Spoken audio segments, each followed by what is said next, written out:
Yeah. Yeah. Was there any episodes that, that you really enjoyed? I mean, I know you enjoyed, most of them. I don't want to say a favorite episode because, you hear that all the time, but do you got Yeah. like an episode that you were like, it was a home run? Um, Trying to think. I mean, the easy answer is the home episode because that was just a makeup effects smorgasbord. And we had a lot of fun and we did a lot of crazy things and learned a lot and had a fair bit of creative input. I mean, postmodern Prometheus was probably the most satisfying one because you knew you were doing something even above and beyond the normal X-Files episode. Like that one had a style and a voice and working in black and white and, Yes. Again, doing a featured character. Well, you knew it was definitely going to be on screen for a good amount of time. Yeah. Yeah. Well, I mean, that's, I don't know. I don't want to sound like I'm being critical of anyone, but there's jobs out there where you go out. Well, like the X-Men job I told you about. Like I worked on the X-Men 3 for 3-4 months. And a big part of what I was there doing most of the time never made it into the movie. So you were basically doing this thing that ended up being a background element and not even really being on the screen. And for some people, they don't care. They go to work, they get a paycheck, they're happy. They probably never watch the finished product. They don't care. I have this feeling like I like to be part of movies or TV that I'm contributing to it on a level that is part of it. Right. And in the last couple of years, I've been on a really nice run where I jokingly say that I only work on title characters. Because over the last 5-6 years, I went on a tear where I started. It kind of started with Deadpool. I did the first Deadpool, and I was part of the team that did Ryan's makeup. So when you do Deadpool, your work's going to be on the screen. Definitely. They can't cut it out. And then I worked on a couple things, eventually Deadpool 2. I did the Predator where I was suiting up the Predators, they can't cut the Predator out unless they replace him with digital, which they can do. And I worked on Terminator Dark Fate, and part of what I did was Arnold's battle damage look. And it's like, they're going to show that. They can't cut my work now. So, back in the day, I didn't know it. But when you did the title character of a X-Files episode, like Postmodern Prometheus, you kind of know he's going to be on the screen. And I'm also, I said at the beginning, I don't know if we were recording, but at the very beginning, I said when I was a teenager, I started building latex masks and animatronics and stuff. So even at a very early age, I was interested in animatronics. And over the years, I've remained doing animatronics. And so to have Mutato, even though I didn't personally build his animatronic face, that was a guy named Vinny Yoshida, who posting a photo of Mutato recently, Vinny reminded me that was the first animatronic face he built. Wow. But I did have the pleasure of operating it on set, which puppeteer work is a part of my job that I really enjoy. And I've had the privilege of working with the Hensons Creature Shops when they had Ops and the Muppets a couple times and a few other things. So I like doing the animatronic stuff, and especially when it's contributing to a performance. And in this Mutato episode, even though his secondary face was secondary, it was always doing something. Yep. Right. And it isn't just wiggle it, like you don't just make it, it's not just moving it. It's, you have to actually understand the character, the scene, the emotions that are happening. You have to make a decision. In this case of Mutato, you have to decide whether the second face is reacting in the same way that Mutato is, or if it's taking a contrary reaction. Maybe Mutato is excited about something, but the second face is not interested or sad or whatever. I did a TV series that didn't last very long back in the day. After X-Files, actually, I went on to a show called Mercy Point, which was best described as ER in space. It was a medical space station, and almost every patient was an alien. So they'd end up operating on a giant slug or some sort of Star Trek-like alien. And my character was a doctor, alien doctor, who was basically a big octopus thing, where he had his lower body was giant tentacles, and he had tentacles. No, he had, I think, one tentacle that came off the back of his head and snaked around, and it was animatronic. So I was always on the controls when this main character in the show was doing a scene. This tentacle was always, doing something. Yeah. And that was one of the places where I learned, how important it was to understand the scene, the script, the character, and the emotions at play, and decide what the tentacle was going to do to emote in the scene. Right. So yeah, that's probably why Mutato was such a fun episode. I guess all that style, the black and white, the retro, the referencing classic monster movies. Yeah, the black and white. I enjoyed the black and white of that. It was a big throwback. Yeah, I should really watch it again. I haven't seen it in years. But yeah, that was fun. Home was exciting. What else? I remember having a lot of fun on I think it's the Pine Bluff variant. Yep. The one with the body and the root cellar, and is that? Oh, the body and the root cellar. That's yeah. Oh no, that's with the teacher. No, the counselor lady. Yeah, right? the counselor. What is the name of that one? Oh God. I'm sure it's in the Twitter posts that just dropped. Yeah. It's one of them ones I can't say, I think. One of them titles I can't really pronounce properly. Yeah, they had some crazy. It's Annie or whatever. Yeah, Skiz, yeah. Whatever. I can't say it right. It's the Skiz episode. Yeah, that's we enjoyed that episode. That is a good episode. Okay, I posted this the other day. It's Mutato. Yep, we saw that picture posted. Yep. Yeah. Yeah, I remember that episode we can't name being a whole lot of fun. I for some reason I remember being on set for that one a lot, because some episodes you're there for a day or two and then they don't need you for the other days. And some days, shows like Postmodern or Home, you're there every day. But I seem to remember that root cellar one being quite a prominent, quite a big day for us, or a big episode for us. And I got to do, I remember interacting with the director quite a bit, which was not always something, sometimes you just work through intermediates, like you just talk to the 8 assistant directors and not directly to the director. But I remember interacting with him on that one quite a bit. And there's a scene where a branch pulls somebody out of a window. Yep. And that was me. We built a glove that was branches, and I actually reached through this window and pulled somebody through it. Interesting. Wow, I would never have thought that. There's a lot of stuff we do that is just a couple of frames. It's just a flash. And you were saying earlier that you had no idea there were 2 guys under the table blowing smoke out of the tubes. I mean, honestly, if I did a compilation of film and television work where I was hiding in the frame or built into the set, I've literally been sealed into the floor of a barn.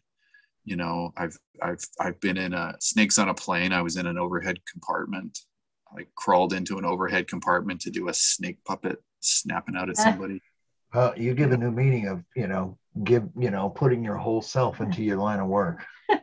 Yeah. No, I mean, especially the puppeteer side of it, you will cram yourself into anything. I can't really describe what it is because it hasn't been released, but I did a scene last couple weeks back in a car where I was operating a puppet, and I was lying in the back seat operating this puppet for hours. And when I got home, I noticed a soreness on the back of my head, and I wasn't sure what it was. And then I figured out it was a bruise. I had developed a bruise on the back of my head just from bouncing around in the back of this car on a process trail. You know, it wasn't even a real car driving around. It was on a stage, and there was an effect guy or a grip bouncing the car a little bit, but it was long enough that I developed a bruise. Crazy. Yeah, I was talking to a guy yesterday actually about this, you know, puppeteers, you know, okay, stunt performers and puppeteers, very different worlds, but there is this crossover where puppeteers will actually get injured for the job. Like, and I don't mean they'll break a leg like a stunt guy might break a leg. I mean, you'll take some abrasions or a bruise or a muscle strain to get the shot. You know, like the puppet I've been operating on the current show is, you know, it's kind of big and heavy. And in the beginning, I was getting scrapes and abrasions on my arm all the time from operating it until I figured out the right amount of padding and glove and the right type of glove and stuff to protect my hand.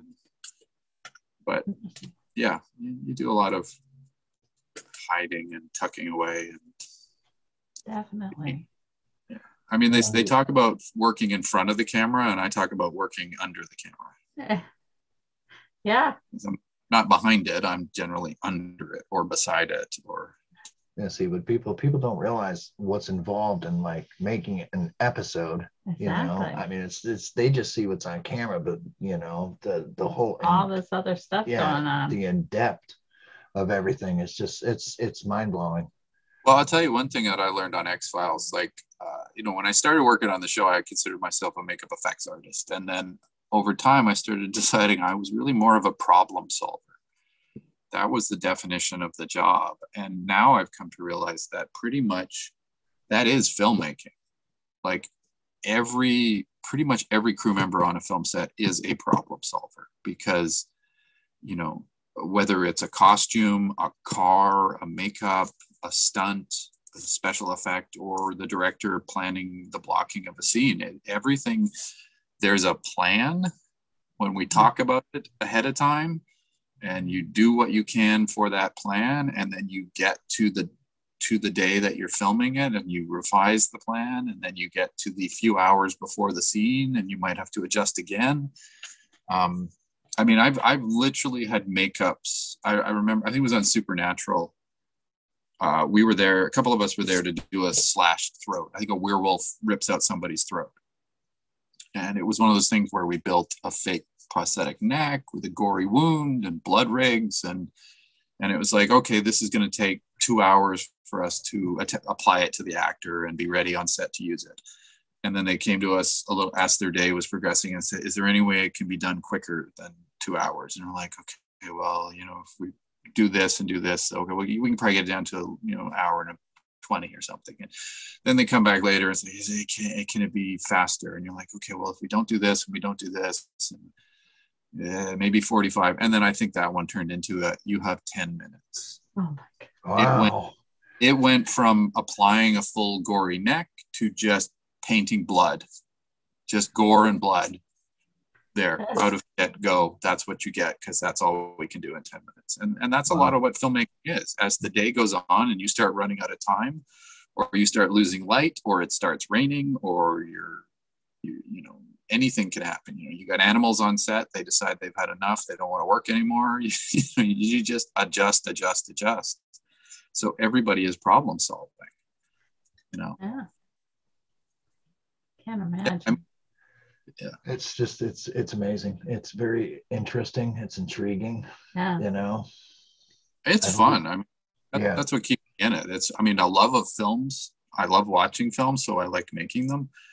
And you know, I am that problem-solving personality. I was talking about, you know, some people don't like the press and the pressure and the stress of set life. Others thrive on it.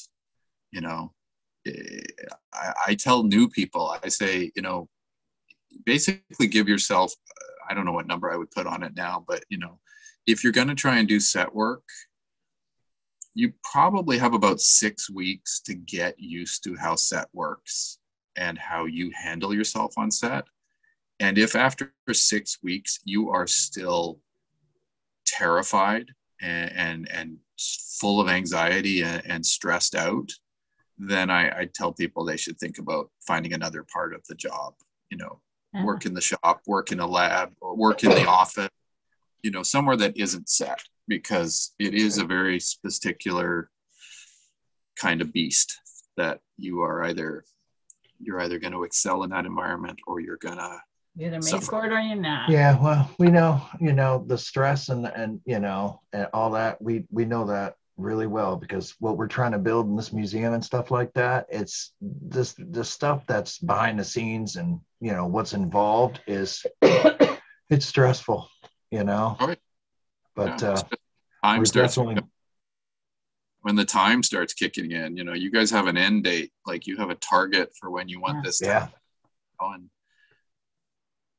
I mean, I've directed films, and so I've been on the other side of that. And you have plans and you budget, and then when somebody comes in and says, "Yeah, okay, the budget on this needs to double," you thought you could get a rundown pickup truck for $1,500, and then they tell you that, well, if you get one for $1,500, it's probably going to break down, so you need to spend $4,000 on this truck, or else you'll be losing time. Yeah, and it's like, okay, that makes sense, but that's more money. That's more money. And on my feature film I directed, it's called The Unseen. It's an Invisible Man story, and I cast Aidan Young in the lead. And when we cast him, he was in Australia. So I had to do something makeup effects wise that I personally hadn't done. I mean, I'd seen it happen on projects, but I had to arrange for a shop in Sydney to do the life casts on my actor, so that the casts could get to Vancouver, so that the makeup effects team here could build the things that needed his likeness before he arrived. And that was a schmozzle of trying to find a place to do it. I mean, that's a nice story, actually, because I got a quote from one shop I won't name, and it was astronomical. And then I just went back to the books and said, okay, what other shops are in Sydney? And I found this shop that I didn't know about. And I sent him an email, and I said, I introduced myself. I said, I'm a makeup effects artist directing his first feature, need life casting done in Sydney, and I really need a family and friends rate. I threw myself on at their feet and begged for support. And these guys, they said, sure. And they quoted me about a fifth what the other place had quoted me. Nice. And they did it all.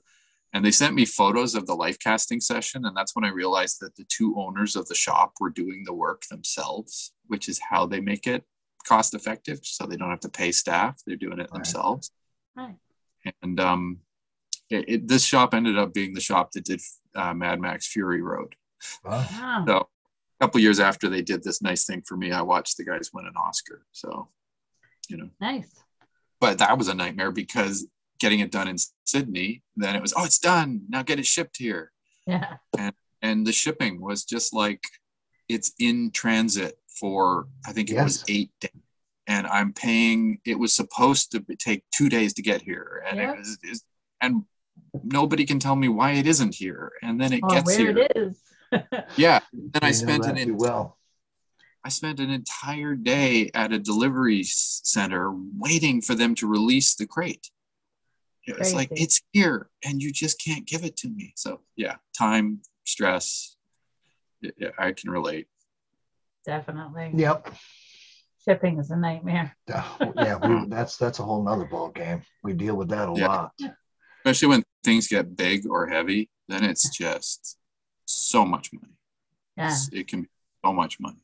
And you're worried about it getting damaged or damaged. I'm worried about it being delivered to the wrong address. Yeah. I worked on a Muppet show, and if I remember this story right, for maybe 25, 30 years, every single Kermit the Frog puppet had been made by this one puppet builder, this woman that built all the Kermits. She was retiring. She built the last Kermit she was going to build. Oh, no. And it got shipped to Vancouver, because we were doing this Muppet Christmas movie here. And I guess it didn't arrive. And then they got a call from, I think it was FedEx or something. And the person on the phone said, yeah, we got this package here and we think it might be for you. It got mislabeled or sent to the wrong place or something. It's some green sock puppet, you know. It's Nightmare. like Kermit the Frog. Yeah. That's So crazy. Yeah, it is. yeah, the last Kermit the Frog made by the original artist was almost lost in transit. Well, thank God it made it. Right. Yeah. But That's Kermit the Frog. That's definitely. I was one of the few times I was starstruck Yeah. in Kermit the Frog. It sounds crazy because he's a puppet, but Right. you know, the things that you see very early in life when you're a kid, yes, they embed, you know, and you know, I'm trying to remember.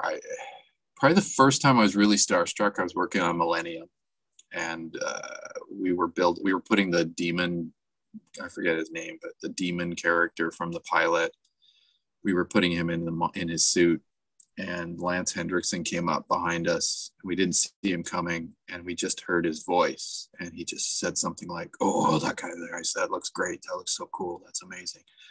And having known Lance Hendrickson and his voice from Terminator and Aliens and Pumpkinhead and things like that, I just got shivers. And I took around and it was Lance Hendrickson. But similar reaction to Kermit the Frog. Just see him come to life on somebody's hand. And just like, that brings back so many childhood memories. See, everybody gets starstruck. Yep. You know? Yeah. First time I ever gotten starstruck was we were at a movie con, and I got to meet and saw Adrienne Barbeau. And that was, you know, because, you know, she's a classic, you know. Yeah. And then you with Robert Englund. Yep. I got strangled by Freddy Krueger. Oh. And then for X-Files, the first one that like really got to was Meeting Mitch. Meeting Mitch, the very first time, that was the very first celebrity from the X-Files was Mitch. And, you know, I'll admit, you know, I mean, I had a girly moment, you know. I thought I was going to cry. Yeah, it hits you. It's surprising, you know. Yeah. I went, there's, it's kind of been on hold right now. There's a makeup trade show that started out in LA maybe 22, 23 years ago. And I went to one of the very first ones, and I met Tom Savini. Yeah. That was starstruck, because when I said I found a book in the library, the second book I got was Tom Savini's makeup book, Grand Illusions. And I got that 12 years old, and I became obsessed with his movies, his work, you know, Creepshow, Friday the 13th, Dawn of the Dead. Definite.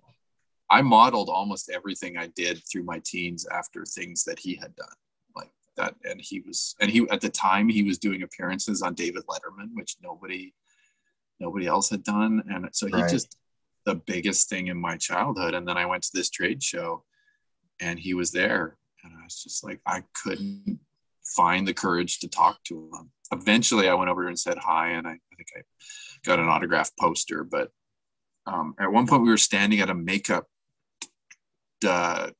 sales table, and he was looking at the products, standing right beside me looking at these products, and he picked up this one product and he's like, "Oh, this is new. I wonder how this would work." And he's basically asking me what I thought of it. I think I barely said 2 words. I just couldn't find my voice. Yeah.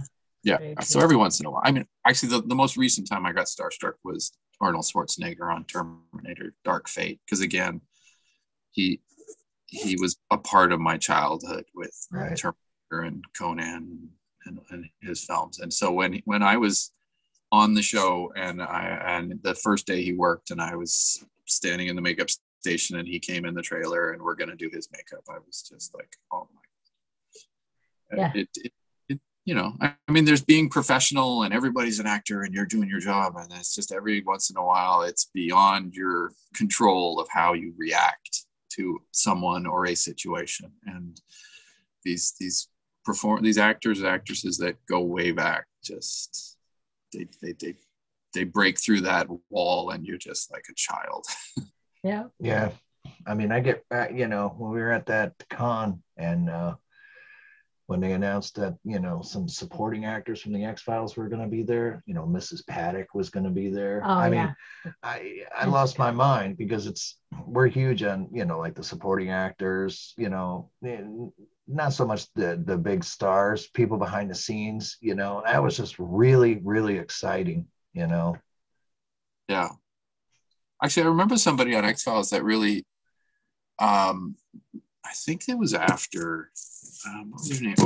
Odile Jones, is that her name? You remember the nosy neighbor from Edward Scissorhands? Yes. I think like the very religious one, Yes. She did an X-Files and she had to do a gag where she was like vomiting up pins. Yes. Oh yeah. That's the episode is Sanguinarium. Yeah, that's in Sanguinarium. I had to build a rig so that she could hold some pins and slime and spit in her mouth and definitely not swallow them. Yeah. But it was a whole building dentures and a balloon attached to it. So I had to build that for her and help her figure out how to use it. And I remember at the time the whole time thinking she was in Edward Scissorhands, and I was very excited by that. But actually, I went. So the last 2 seasons of X-Files, that was 10 and 11, right? Yeah. The new. Yeah. Okay. So I worked on 10. I kind of made sure I went back for 10 because I was so excited it was back. I was doing other shows, but I reached out to the guy that was designing for it, and I said, "You got to fit me in there somewhere, even if it's just a couple days." And so I did go back on season 10, and but the main thing I did was I was part of the team that put together the Weir Lizard suit. Oh, nice. And that was on the what's his name, Rhys Davies? Yep. Yeah, the Flight of the Conchords actor. Yeah, so, that episode we got some of the lizard hands from that episode. Oh yeah, I saw that. Yeah. Well, we would have been the ones putting that on him. Mike and I headed up that makeup when he was in full lizard mode. Yeah. Yeah. And although actually, now that I think about it, that wasn't that guy. That was a photo double. Rhys only did the partial transformation scenes. Yeah. So we did help out on one of those days where he had scales and stuff. But Mike and I did the Weir Lizard. And it was kind of a goofy episode, and it was fun. And I would say out of the new episodes, it was the one people talk about the most. Definitely. It's definitely a favorite in that season. Yeah, a lot of fans love that episode. Yeah. I'm kind of an oddball. I'm not, I usually don't fall in the line of, fan favorite. I like different episodes. Yeah, well, the new seasons were a little hit and miss, I think. Although I gotta say, when I saw the script for Home Again, I was so excited because I thought they were doing a throwback to Home, and they were gonna 20 years later, the Peacock family still live. But then can you imagine that though? There was, like we told Chris Carter, there was so many episodes you could go back and revisit. Oh yeah. If only. That would be great. Yeah. But that would have been fun. I mean, we would have lost our minds if we could have done a Home revival, because you would have had to find ways to take it up a notch, bigger fan. Yeah. You know what? New characters. So. Would have been good. Yep. That's what I thought too when I saw Home Again. I'm like, oh my God. Yes. And, it wasn't. Definitely a Monster of the Week fan here. So. Yeah. Yeah. That was the Monster of the Week episode, though, right? Ultimately, that was the oh, I forget his name, the actor, John Desantis. John Desantis is a local actor who's like 6'8" or something. I think he's still growing. I think he's up to 6'11". Crazy. When you work in makeup effects, all the tall actors, like all the stunt guys that are really tall, or the creature suit guys that are really tall. Yeah, you know, it's got to be memorable. Right. Yeah. So that's about all the questions I had. Yeah, definitely. Well, thank you so much for your time. Yeah, no worries. It's been interesting how this kind of cascades. I agreed to one podcast, and other people did, and other people asked. It's been fun going down memory lane on all this stuff, because it's definitely where I started. Right. Well, we thank you, and we thank you for everything you've done. Yeah. Thanks for all your work on the X-Files. Thanks. Like I said, there were a lot of us. Everybody just did their job, and then, that's one of the things in film. You work on one thing, you think it's going to be amazing, and it goes nowhere. Or you work on something, you think it's going to be a disaster, and it becomes a fan favorite. I'll tell you, as much fun as Cabin in the Woods was, because we did a little bit of everything on there, it was one of the hardest jobs I've ever had, and nobody really understood the story, and they thought this was going to just be basically we thought it was going to be a mess. And then we saw the finished film, and it was like, wow, this all came together, and this is original, and the fans like it, Definitely. Yeah. And the one scene in that, do you remember the one scene where the guy, I think he goes on a motorcycle or something, Oh yeah, he's trying to get out of he's going to go for, and he just drives into a wall or yeah. There's a lot of goodness in that movie. Yeah, it kind of, some of it kind of reminded me of a little throwback of Evil Dead in a way. Oh yeah, well a cabin in the woods and all that, and monsters, and just the idea that you suddenly were. It started out that it was just teenagers go to a remote cabin and they get attacked by, well, in this case, zombies. Right. Or were they redneck torture zombies? I think is what they officially call them. But then when it expands to the idea that there's basically every monster you've ever seen. Yeah. Here I am on the set of Cabin in the Woods with Kristen. Oh yeah. Yeah. And here's the zombie arm. Yep. Yep. Which is me. I got to play the zombie arm. Awesome. See, you're in so many scenes that we don't even know you're there, but you're there. Yeah. Right. I did the Judah Buckner, who was the zombie who gets chopped up and becomes zombie arm. I did his makeup.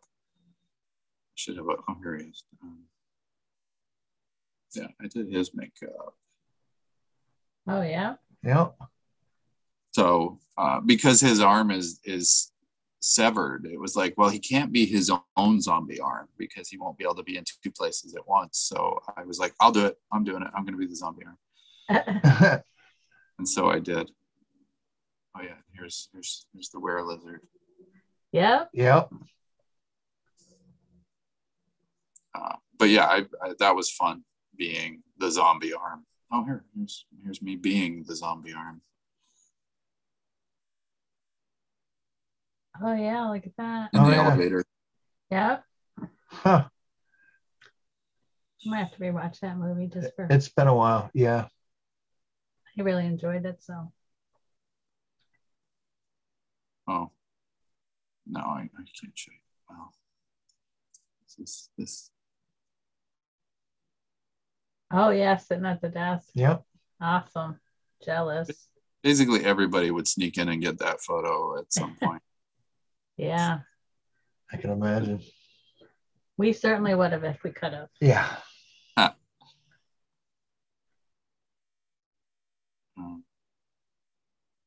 Well, those are the sort of highlight.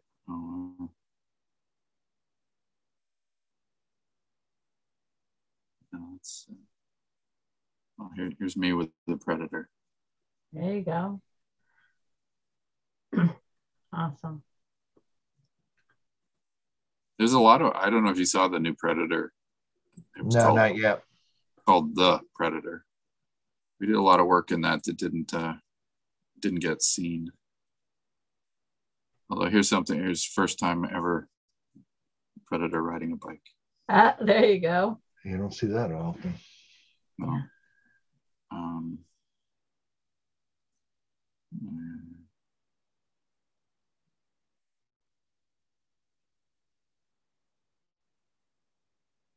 Yeah, most of this is Deadpool now.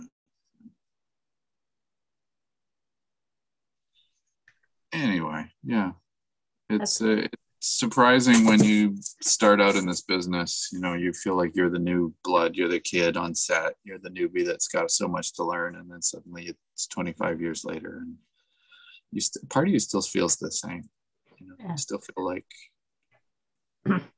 you're the new blood, but then you look around and realize that all those people that you started out with in the business are now in charge.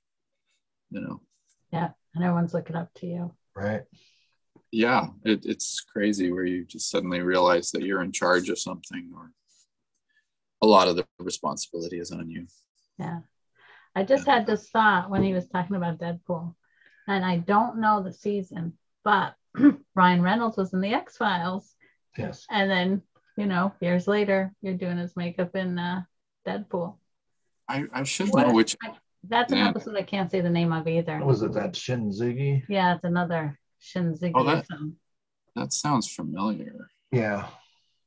There were a lot of people that were on X-Files back in the day, and you know, yes. Giovanni Ribisi was in an episode I worked on. Her favorite. My favorite episode. Her favorite episode. Yeah. Which one was that? Was that That was DPO, where he had gotten shocked by lightning, and now he could control lightning. I remember that. Jack Black was in that episode. Oh my God. See, like I was probably standing on set with Jack Black and I didn't even know it. Yeah, it's crazy. That happens in this business when you've been around a long time, because you just don't know who somebody is going to be. Right. And you're working with them, and then all of a sudden, holy crap. Yeah, it says he played J Boom Da Boom in another episode name that it's Shinzigi. Yeah. I'm gonna have to dig into that and see if I was around when that happened. We did an episode with Luke Wilson. Oh yes, that was Bad Blood. Another yeah. And I was, you know, like I didn't do a lot on that episode. My friend, my colleague Leanne Potvin was doing something on that episode and working with him. And I, you know, it's like years later you find out, you know, he's in everything. Yeah. You know, funny. It'll be interesting if you find out you worked with Ryan back then and then you didn't know it. Yeah, that would be interesting. I mean, Mike Fields and I have a distinction that I like to take, give us credit for, and that is that we have worked on all 3 Deadpool movies, because we went out and did reshoots on the X-Men. What was it? The Wolverine Origins movie, the poorly received version of Deadpool. But Mike and I worked on that.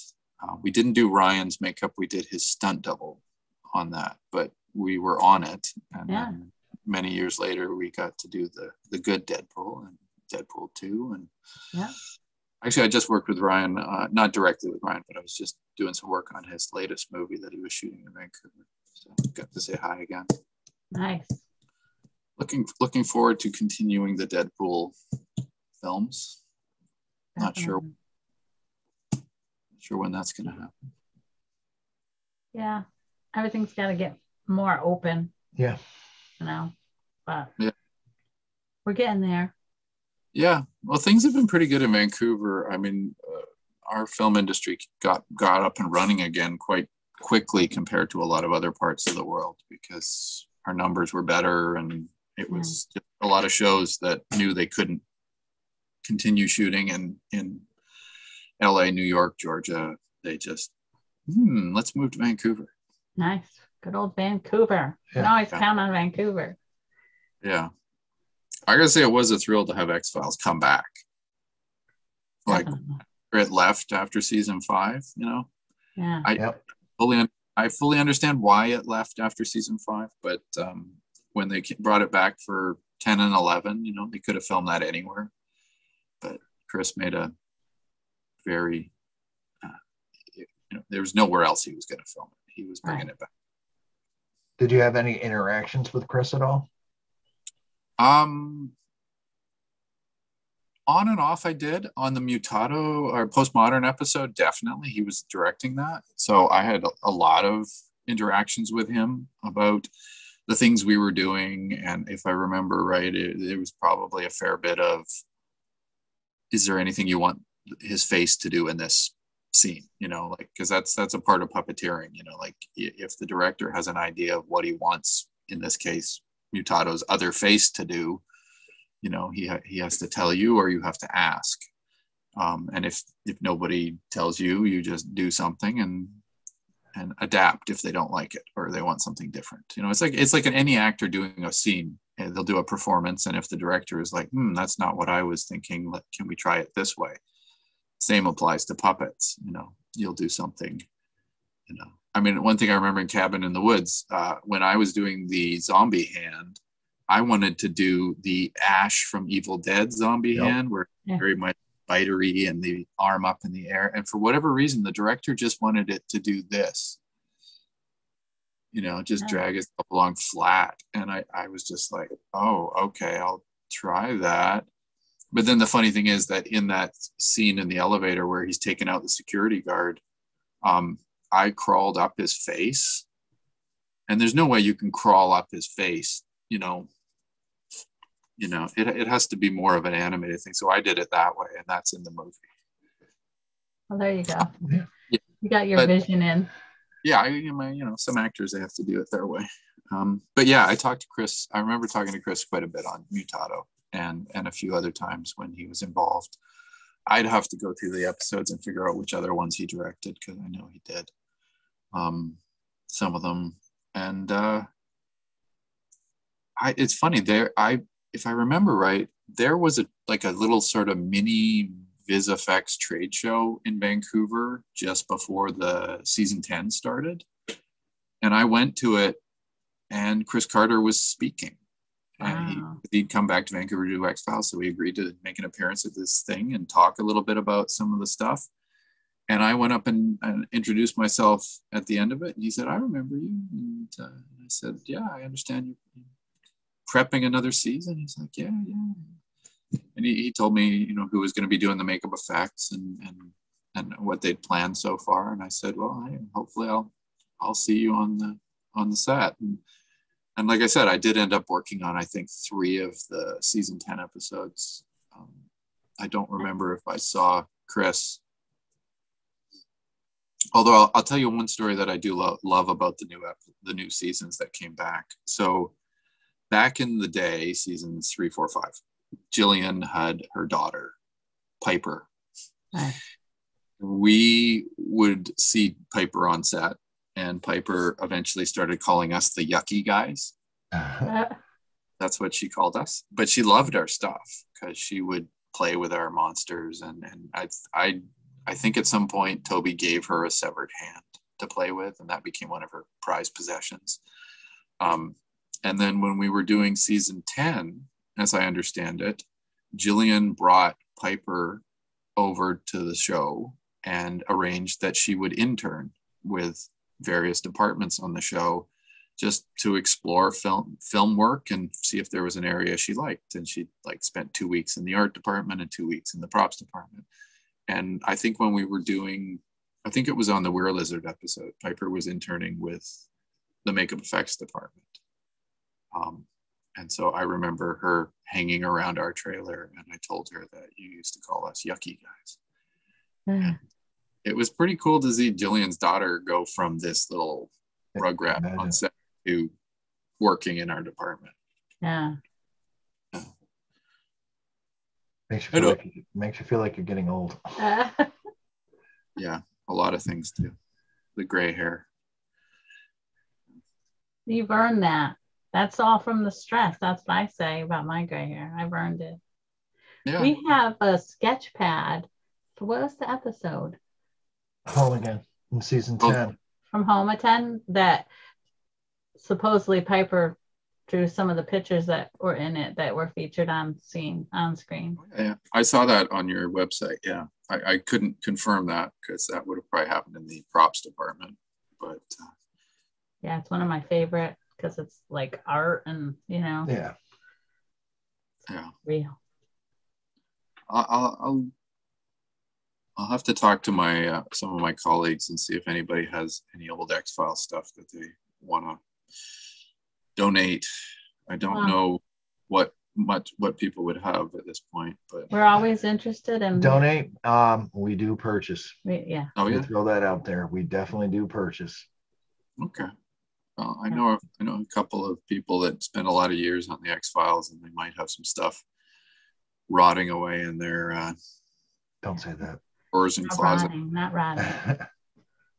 One episode that's really hard is that DPO episode with Giovanni. We have nothing from that episode. There's not much there. I mean, prop wise, there's really not much. Yeah. But I'm looking for that stuff. I don't know if we did anything in that episode. I don't know. Maybe his scar on his head. Well, not the scar. The thing in the ground. That from when the lightning hit the ground. Yeah. But that's a more prop. It's not going to be his department. Yeah. His department's going to be that scar, maybe from on his head. That's why that episode is so hard. Yeah, I know. So it's not a prop heavy episode. Oh, that reminds me. Speaking of, you're working one day, you're working with somebody, and the next day it's like, holy crap. Yeah. Cabin in the Woods. The kids get beat up pretty badly. So we spent a lot of the episode jumping into the makeup department and helping them out with wounds and scratches and scrapes. I started out at some point on the show. I was doing scars on one of the actors' heads, and that actor found out. I think it was that day. Found out that he was going to be Thor. Oh, really? Yeah. Wow. So I was doing wounds on Chris Hemsworth's head. That's crazy. I didn't even know he was recognized that was in that episode. And I think at that very moment he got a call and got confirmation he was going to be Thor.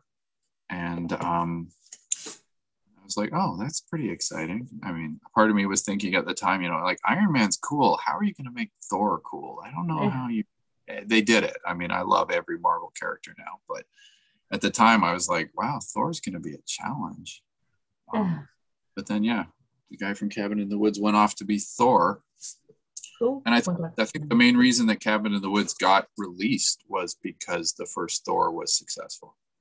Because Cabin in the Woods sat on a shelf for 2.5 years, got caught up in a bankruptcy thing. And then I believe when Thor came out, Chris Hemsworth became bankable, and they said, hey, what else has he done? We got this old horror movie that's been sitting on a shelf for 2 years. So Lionsgate bought it and put it out there. Well, I'm glad they did because I enjoyed that movie. We enjoyed it. It was good. Yeah. And I didn't recognize that was him. That's weird. Now I'm going to have to rewatch that and be like, really? Yeah, that's Thor. Crazy. Hey. All right. I guess we're at the end. Yeah, If we need to be, sure. I don't know. Do you have any other questions? Drawing a blank right now.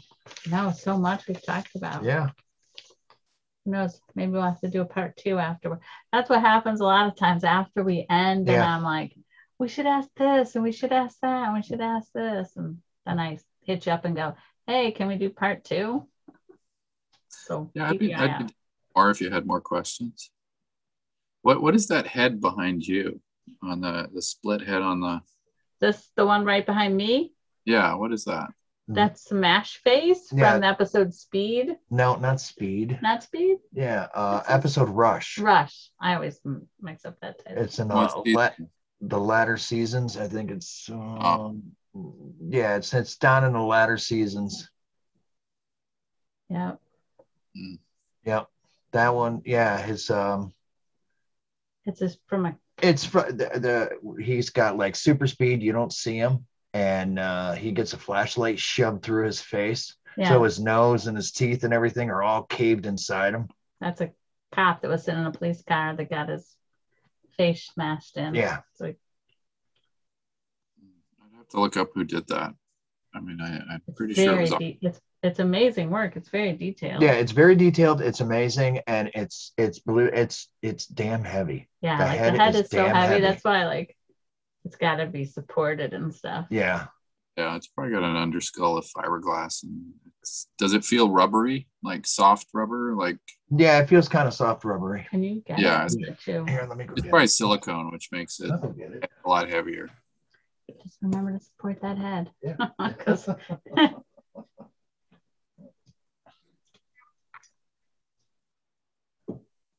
And he's got a whole head of hair. Was it Jose? What do you call that green alien behind you? Oh, Lord Kenobot. Yeah. Oh, yeah. And like all the detail of his face is in there. Even the glasses, the nose, the teeth. Amazing. That's a good piece. Good piece to have. He's got a whole head of hair. Yeah. I mean, if you could see the inside of it. Oh, yeah. His nose and teeth. Crazy. Is the hair a wig or is it punched in? It's punched in. Yeah, that's time. It's punched in. Was it X-Files? What was the X-Files that opened with the big plane crash? Remember they were scavenging a big plane, like a commercial jetliner crash, bodies everywhere. That was X-Files. Was that episode Max? Oh yeah. One of those episodes with Max Fenning. I can't remember the title. Yeah. I believe. Yeah. It was the second part of that. Remember? Yeah. Because the first part ends with the crash, and then the second part they're looking for Max's body and stuff. Right. Yeah, we did a bunch of body parts for that, and I remember we cast an actor who was going to be a dead body in that, and it was one of those things where I think the night before we discovered that we weren't going to get a wig. Often you'll get a wig through the hair department because they will match the style and the color and cut it and send it over and we'll put it on our body or whatever. And I remember that one, they basically said, well, the actor's got a buzz cut. It's like really, really short hair. So it was like, oh, so we have to hand punch all this hair. So I punched hair for 11 hours straight. Oh my God. That's crazy. Kind of mind-numbing work. Yeah. But that made it on screen. Yeah, that was. I remember that wristwatch on the severed arm. I found a photo of that recently. Seeing all this stuff on your shelves, and it's all from right before I started the Jose Chung from Outer Space. That was their big. That was a big build they'd finished before I started the show. The aliens, the cigarette smoking alien, and those guys done all that. Yeah, we have quite a bit in a warehouse. Yeah, those aliens were played by special effects guys, makeup effects guys. Mike Fields is the cigarette smoking alien. That's awesome. And a couple of the Doug Morrow and Chris Waddell played the other aliens, I think. So. Awesome. Yeah. Right place at the right. Yeah, that's crazy. Yeah. What is that thing in the middle of your frame? It looks like there's a broom behind it or something. Oh, it's got a black stick. Yeah. Yes, the foot. No, not the that right down there. Yeah, that. Yeah, I can't point to it. That is from season 10, episode Founder's Mutation. Oh yeah. It's the kids in that facility where they're all facility. Yeah, those are the feet, and we have the blob face. Yeah, somewhere in the shelf somewhere up. Yeah, right down there. You can't see. Yeah, I saw a we have we got like part of the hands and stuff from that episode. I was there when we did that stuff, but I can't actually remember which makeups I was a part of. There's a lot of different kids in there. So yeah. The like she said, the blob face. That's what it was titled. The kid the child was feeding herself, and the face was the just face. We got the blob face, and I got to tell you that darn thing is heavy. One heavy prop. Yeah. That's what I thought of when you were talking about the difference between the two different types of foam. Like I was thinking, blob face. I think it's heavy. That definitely silicone. And then when it sits like on the table, you can see the opening where the actor would, put their head in there and everything, and it does not move. Yeah, well, it's an interesting gag, because if that was a makeup that an actor was wearing and had to move around and stuff like that, then it would have been made a lot lighter.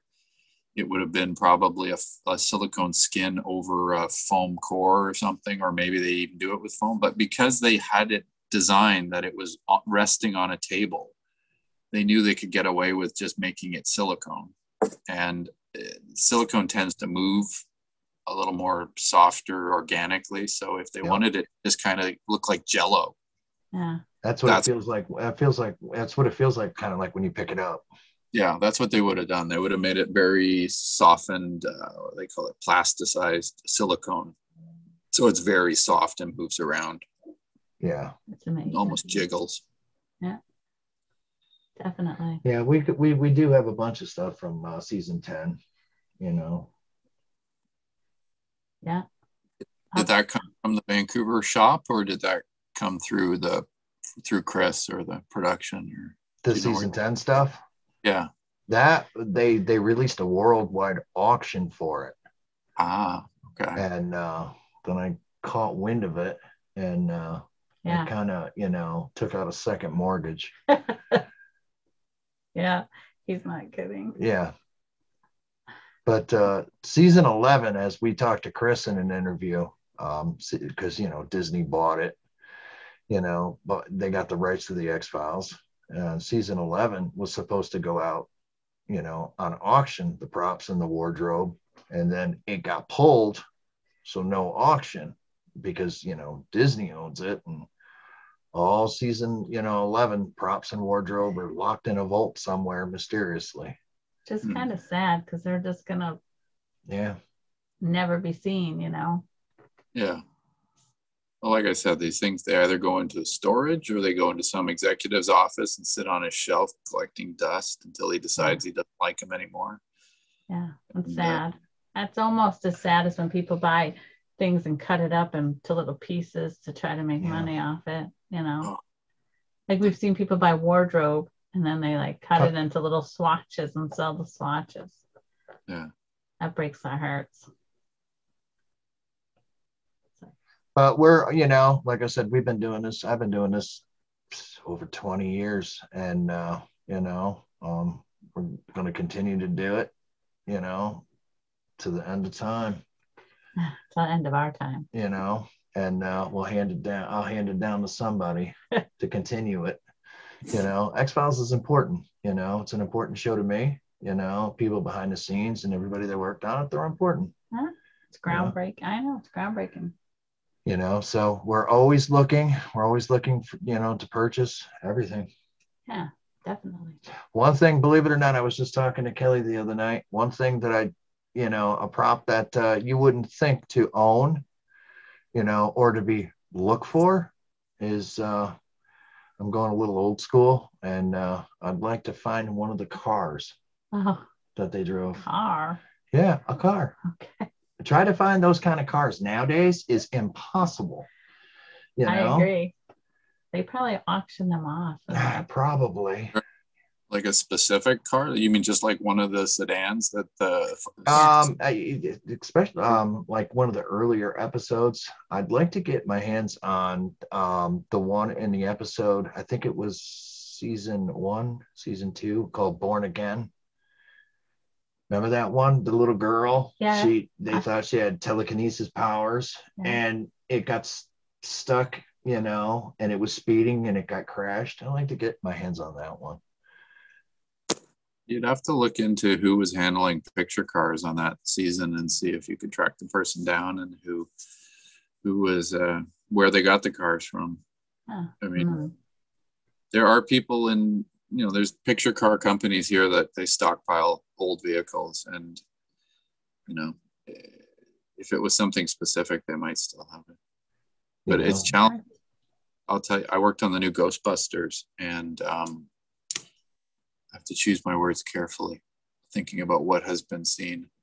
The Ecto one, the Ghostbusters vehicle, we had two of them, and I think one of them was a refurbished one from Ghostbusters 2, and the other one was something they put together completely new for this film.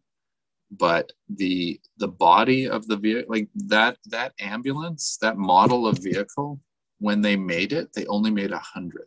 Wow. It was designed to be either a hearse or an ambulance, and they only made like 100 of them. That's and crazy. So if you are looking for one of those to do a new Ghostbusters movie, you can imagine how few of them are still out there. Yeah. So I think they found this body, not even a frame, just the body of one of them from some guy that kind of knew what it was, and he was holding on to it, but it was just a rusted out shell. And that got refurbished into a usable Ghostbuster. But they were able to, well, I guess maybe it worked in their favor that there were so few that you know what I mean, that they were able to track it down because it was significant. It stood out. Right. Yeah. That's crazy. Yeah, that's like, props and wardrobe from the X-Files. You know how hard this stuff is to tracking it down, to track down, to acquire it. It's unbelievably challenging. Yeah. Well, actually, I might be able to help you with something.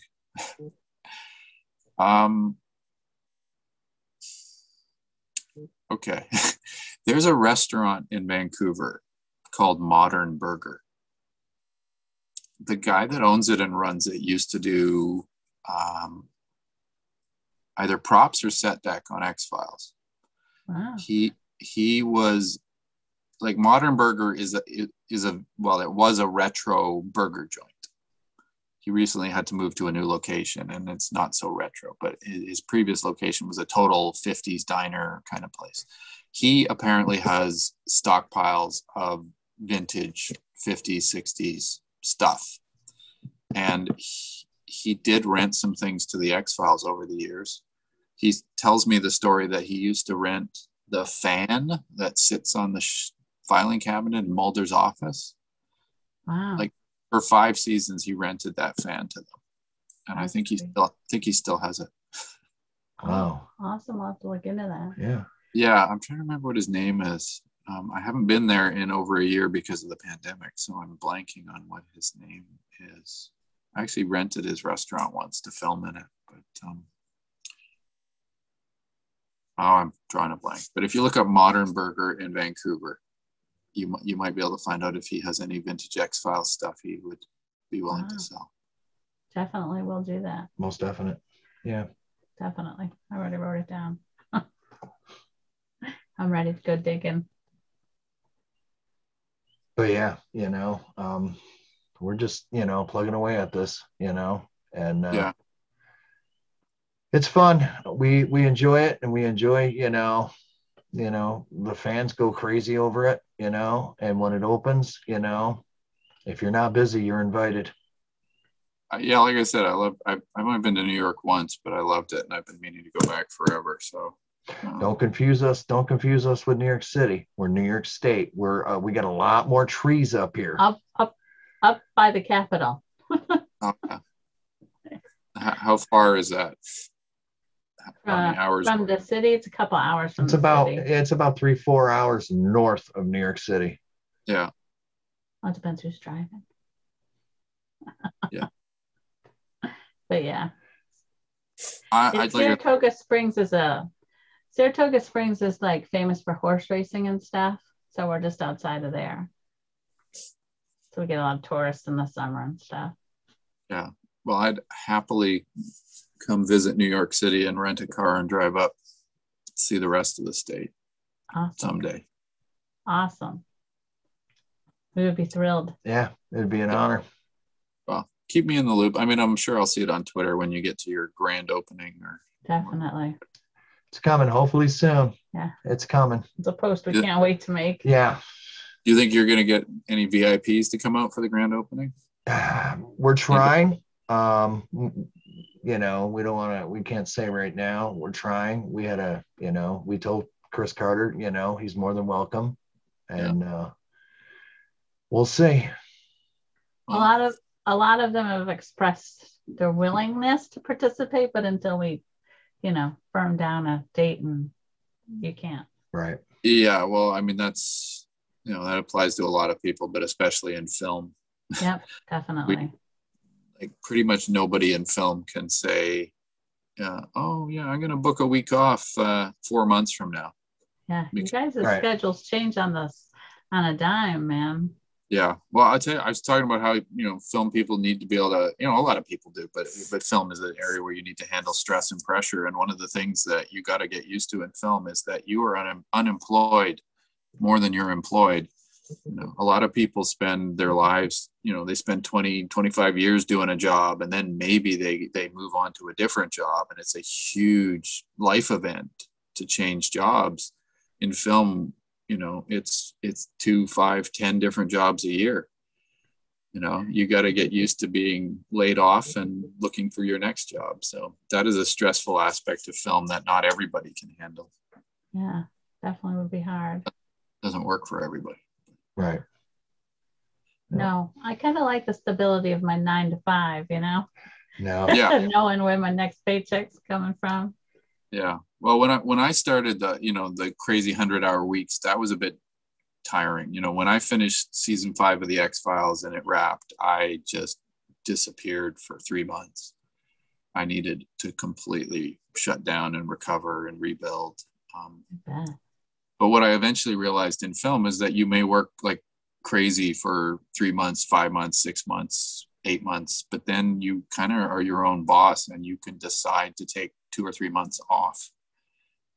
And that's not something that everybody with a 9 to 5, 48 weeks or 3, 4 weeks of holiday gets to do. So that's true. Right. That's the trade-off. Yeah, you work when you're working, and then you can do whatever you want for a while. Nice chunk of time to go on some trip somewhere. Be at the beach. Yeah. No, it's allowed me to just work for a while, finish a job, and then, get on a plane and go somewhere for 6 weeks. Nice. Yeah. Awesome. All right. Yeah. Well, that's about everything I got right now. I'm sure I'm going to think of something, after. We can do it again if you come up with new questions or something you realize you forgot. Question: I see you have a Fluke Man head on the wall back there. When you went and showed me this body, Fluke Man.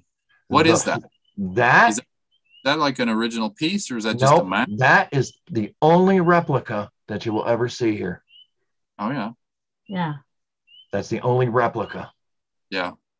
There's a thing out there in the world that I have no idea where it ended up. Remember I said that there was a makeup trade show in LA out in LA.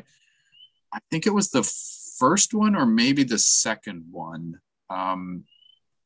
Toby's shop built a Fluke Man display piece. So we took the old molds from the original episode and we built a new Fluke Man out of silicone, or maybe it was urethane. And we built this thing where he was coming out of a sewer grate. Awesome. And I actually took it to LA in the back of my pickup truck, which was an ordeal. And I have no idea where that thing ended up. It's not at Toby's shop anymore. So I feel like he must have sold it off at some point, maybe to a collector, maybe to the studio. Yeah, it's out there somewhere under lock and key. I might have a photo of it. I know I have photos of it in the crate in the back of my pickup truck, which was Which I'll tell you one thing: if you drive across the Canadian-U.S. border with a Fluke Man in a crazy phone booth, they really don't care. Oh, they really? Didn't even open it. That's crazy. Wow. Yeah, I told them what it was, and they didn't even open it. I mean, it had gone through a broker to, confirm I wasn't transporting things and selling them with a display piece and all that. But I do remember that I just like, you're not even going to open it? No. Okay. Yeah, that's crazy. That is crazy. Because it's, the general shape of a human body. It could have been, right. Could have been. Just like I'm surprised that body made it without the box was destroyed. So who knows? Yeah. When we received the, the infected body, FedEx dropped it off and I saw the box and I was like, oh my God, this thing is destroyed. That box was crushed. Yeah. But believe it, I mean, it's foam. Oh yeah. Yeah, it's not. I think the heavy thing. Right. I think that's probably what saved it. Yeah. Mm. But aren't you I'm so surprised that if they didn't imagine if they scanned the box, Well, I'll tell you, there's plenty of stories of makeup effects guys getting in trouble because they're transporting things that people think are real. I working on Millennium, I drove through Vancouver with a dead priest in the back of my pickup truck. Oh my God. And I remember, you kind of think you throw it in there, it's wrapped in a tarp, but halfway there, the tarp's blown back or whatever. I do recall a guy in a transport truck slowing down and taking a good look in the back of my truck. Crazy. What episode of the X-Files was it where there was, remember the one with all the slashed throats? The girl in the bowling alley victim? There was some... Yes. Was that episode Roland? Maybe. I know that one because I did the slash throat on the bowling alley girl, and we had some fun times on that episode. And I think it was on that. Yeah, I left set one day and I stopped to gas up my truck somewhere, and I got funny looks in the gas station, and then I got back in my truck and I realized it's because I had blood on my face. Because I'd been working with blood, fake blood. But yeah. Almost everybody. Oh, actually, oh my God, this is an X-Files story. Oh, so the alien autopsy episode, or at least that season, we built, I think, 2 or 3 alien bodies for that. I can't remember if it was one episode or a series of episodes. But the guy that was transporting a couple of those aliens to set had a car accident. Oh no. And he was okay ultimately, but he was a little shaken up, and he told us that the cops arrived and the ambulance arrived, and he was asking them, are the aliens okay? And they thought he really messed up, but he actually had 2 or 3 of these bodies in the back of a truck, and so stuff like that happens. Yeah. I've heard stories of people like makeup effects guys going into 7-Elevens and coming out and having cops with guns on them because there are body parts in their cars and things like that. Sometimes you just forget how traumatizing these things can be. Yeah. If out of the context of it's a piece of rubber with fake blood on it, Yeah. Well, I mean, we've transported some mannequins around and gotten looks. I could just imagine your work looks way more real. Yeah.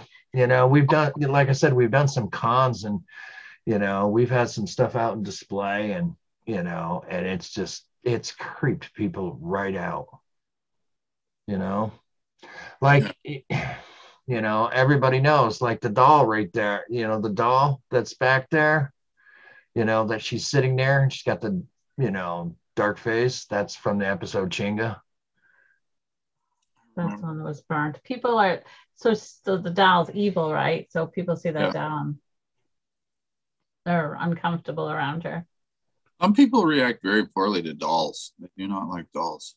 Yeah, they they're always like, how do you keep that in your house? I'm like, very easy. I think this was from that episode. Oh, it was, yes. Oh yeah. Oh nice. My God, that's beautiful. We built a giant doll.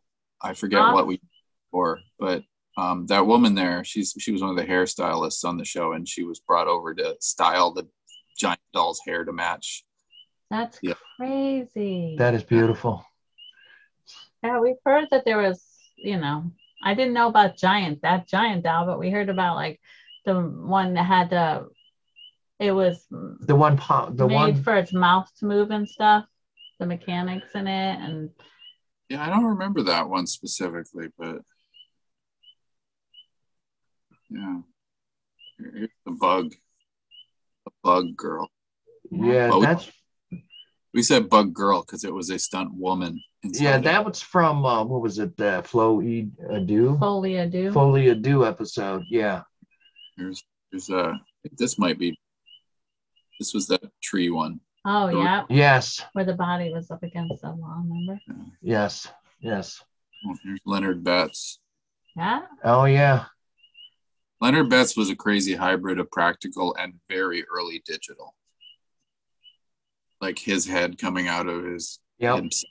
It was a pretty ambitious visual effect thing to do on television back in the day. But we got an Emmy nomination for that. I don't remember what this is from, but one of our aliens. Oh, that looks like. I can't. He's can't place that. Bed.